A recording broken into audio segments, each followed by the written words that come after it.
Good evening, everyone. I got Kody Ashmore, Director of Weekly Options Strategies, coming to you with the options free video. And in this video, I wanted to cover what I am watching to help get a sense of market direction. If you're not familiar, I use the dark pool, the late prints, and the SPY for a gauge and market direction. But as of late, there hasn't been any heavy late sell prints or buy prints, anything late really. It's only been several, we'll say 5, 2 millions and whatnot that have been occurring up here. But you can notice every time we did this little dip down, you do see a lot of green on the side. Even though you can't really read that, that just tells you a lot of green is being bought and there's only a little bit of red. So nonetheless, this little dip was bought in little bitty increments. Now, not overly heavy, but it is something worth noting. Now, let me go ahead and take all these lines away. And if we just look at price action, right?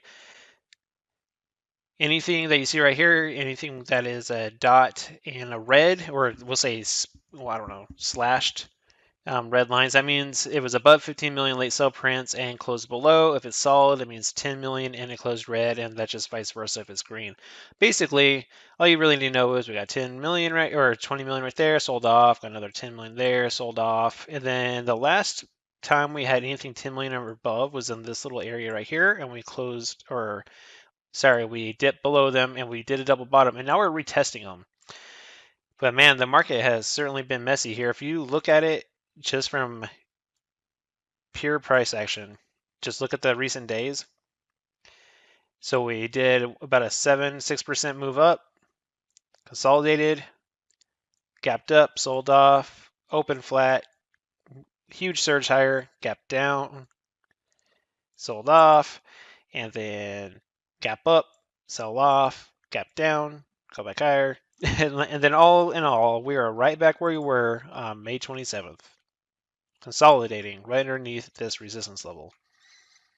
So the question is, which direction do we break? What I am using as a gauge is the squeeze. And if you're familiar with something, I'm sure you're familiar with the Squeeze Pro things of that nature of that indicator. I am expecting if we do break, at least test the 50-day SMA and maybe even 430. I'm honestly expecting 430 this level. And the reason I'm expecting the SPY to go up to that level, so if we go back to the week chart or weekly chart, that is where, let me get rid of that little line there. Wrong line, and this one. All right, sorry. So this is the neckline of the weekly head and shoulders formation. Weekly head and shoulders formation that was broken, right? Came down, hit support. What's next? We retest that resistance before potentially rolling back over. So that's why I'm expecting 430 to be hit if we do break up to that level. That's the level I'm watching. And then the squeeze, as I mentioned, what I am watching is this.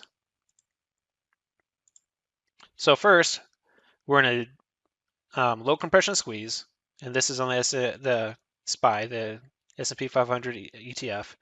We're in a squeeze, bullish momentum, it's underneath resistance, and then if you ever need to get a sense if it's really going to go, if it's going to go with the ATR, look at the one ATR channel line. It has sliced through resistance. The ATR range is slightly bullish, hence also this. Now, how am I going to tell potentially if it's going to get going that way? I'm using the 195-minute or the 4-hour squeeze to tell me on the ES. So if we look at it on the ES, this is the 4-hour chart.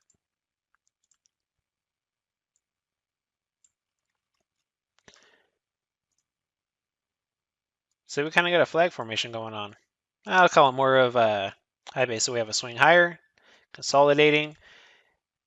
All we need is what? Basically one more day. So it'll be Wednesday, and then potentially the breakout higher. If the 4-hour squeeze gets moving, then potentially the daily squeeze will get pushing to the upside and getting us up to about 4,300. That's my first target. So that's what I'm looking for. If this 4-hour squeeze could start moving higher, then I'm going to look for it to trigger the daily squeeze right here and tag 430, which is also the second ATR level on the SPY. So that's what I'm using as a gauge. That's what I'm looking for to happen.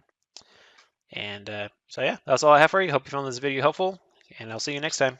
Without simpler trading, I could not have financial independence. This is one of the best investments I ever made in my life. It's helping me find consistency. It's one of the things that won me